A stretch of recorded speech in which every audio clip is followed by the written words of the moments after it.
This conference will now be recorded. Okay, this is October the 12th, 2020, and this is the budget hearing for the 2021 budget for the town of Dayton. We are holding this hearing by telephone because of the COVID-19 pandemic and in compliance with the governor's executive orders. This hearing is the opportunity for taxpayers to provide testimony and comment on the budget. Members of the council might also have questions about the budget because we did not see it until it was already published. Present on the phone line are our town attorney, our town clerk, the budget consultant we hired to assist Michelle, who is Janet Alexander, and members of the town council who will now identify themselves by roll call. Jen, Here. Stan, Here. Carla, Here. Ashley, Here. and Ron. I'm here, so all five of us are here. I want to thank Janet for making herself available for this call. It will now start taking calls from the taxpayers. Jen will unmute each caller individually and ask if they would like to speak. Callers will identify themselves by name and address and will be allowed 3 minutes in the first round, an additional minute in the final round. Jen? Okay. There's actually only one caller on, so they're unmuted right now. I'm not sure if they want to speak or if they're just here to listen. If you are that caller, would you like to speak? If you have your phone muted, then we won't be able to hear you, but I have you unmuted. Okay, I'm sorry. Can you hear me now? Okay. Yep. Okay. Also want to thank Janet for helping with the budget and being here to answer our questions. Can you say your name and address? Sorry. Oh, I'm sorry. Cindy Marsh, 749 Shady Lane, Dayton. Anyway, I've been following the budget process for quite a few years, and every year we've asked for less than the maximum estimated levy, except last year and this year. And I wondered if Janet knows why that is. Why are we asking more than the maximum estimated levy? And until last year, we'd always gotten what we asked for or a little less. But then last year, we got a whole lot less. We got like $90,000 less than what we asked for. So I know you weren't involved last year, Janet, but I thought you might provide some insight as to why we were asking for more than the maximum and why we might have gotten less.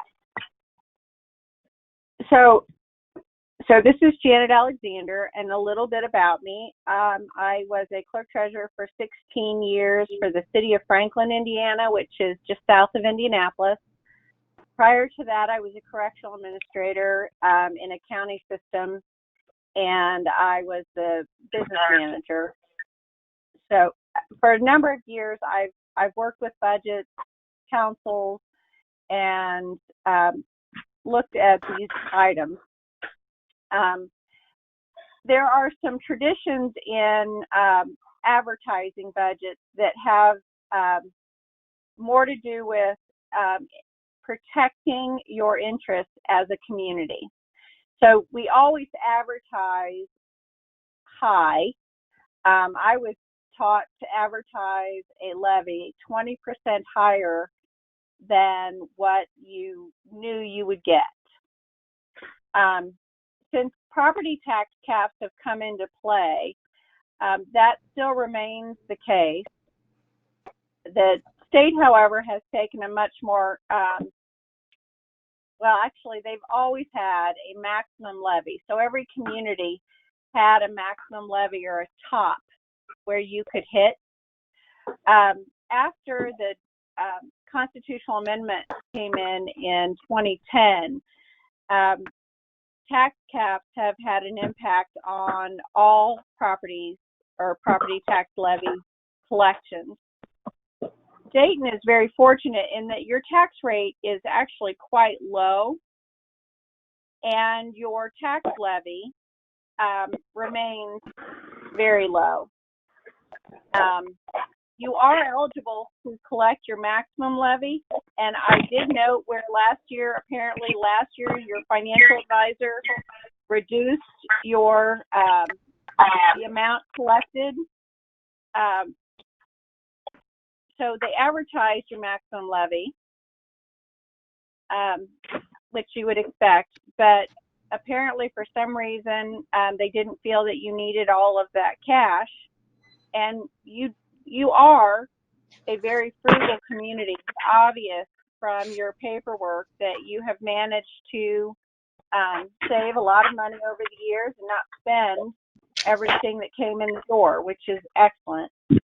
You also have the benefit of receiving local option income taxes, both from certified shares, which goes into the general fund, public safety, LOIT, and EDIT, which go into their own fund.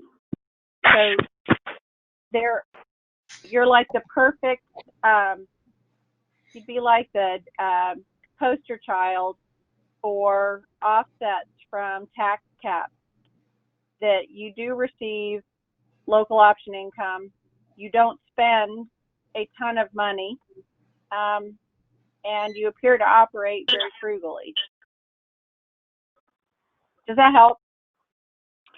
Well, a little bit, thank you. The public safety thing I think is new this year, but I'm wondering what the reasoning would have been for not going for the maximum levy. Actually, they asked for more than the maximum last year, and you did this year, and you've explained that you were taught to ask for 20% more.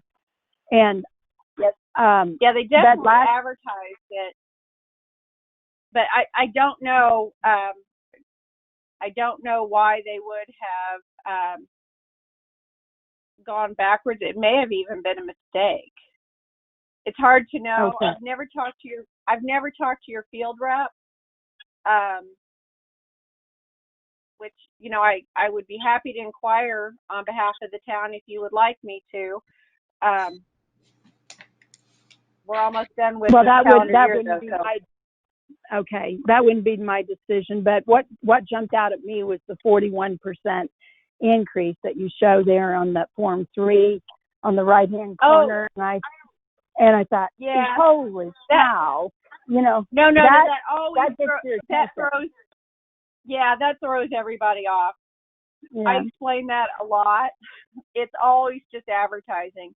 Your maximum levy, if you're looking at that advertisement, your estimated civil max levy in total, and they call it estimated because if your abstract levy comes in higher, you actually can collect more, but only if you've advertised high. So the abstract levy is prepared by the county auditor, and in some districts, particularly districts that have a lot of commercial, industrial, or higher end residential, your abstract levy will frequently come in higher than your certified levy, which if it does, and we've advertised low, then we can't benefit. The community is not able to benefit from that expansion in the certified AV. So that is one of the reasons why historically people have advertised high. But right now, so when I'm looking at your notice, and I know that you probably have it right there, your civil max is $260,543. If the abstract comes in high, you know, it could go up as much as $4,000. But you just never know unless you advertise for it and adopt it. Okay, thank you, Janet. You're welcome. So I don't know where Miss Marsh is getting her information from, but I know that when I took over in 2019, the budget for 19 that was done in 18, when I got it was approved for less for 2019 in MVH, and we did have to figure out where we were going to take that money away. but the budget that we turned in for this year for 2020, it got approved for everything. We were not told that anything was lower. I don't know if that's something that Financial Solutions did, but what we turned in, what we did, because we did absolutely no adjustments during the budget hearing and when it was adopted, and we were told the thing got approved. So no, we were not told that it had to be lower. Michelle, the information came from the Form 3 that you filed on Gateway. Well, we did not have to lower anything from our budget that we adopted by $90,000. Thank you, Michelle. Okay. Jen, any other people that want to talk? No, nobody's going. Okay. We've gone through the 3 minutes. Now we'll ask each caller to be unmuted one last time if they want to for 1 minute. So if you'd like to check that last caller, go ahead, please. Cindy Marsh, do you want to talk again? I'm good. Thank you again, Janet. Oh, you're welcome. My pleasure. Okay, so that's all nobody else wants to talk, right? From the town? I don't have Okay. anybody else on. Okay. Do we have any council members who would like to ask Janet or have any questions or comments? They can speak now.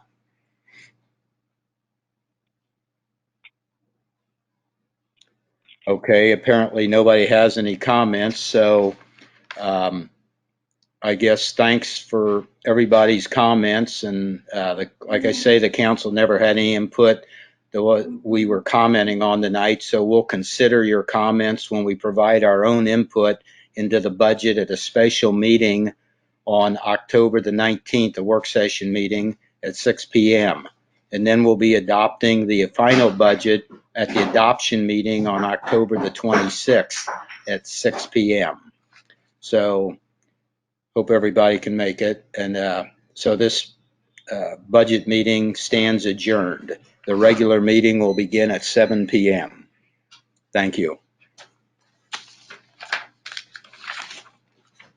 Thanks, Janet. You're welcome. I do have a question. Do you want me to participate on the October 19th meeting? We can let you I know. think it would be for the best. Probably, yes. We can let you know. Okay. So I'll pencil that in. All right. Thank you. Great talking to you all. Thank you. Yeah. Good night. Bye-bye. Bye-bye.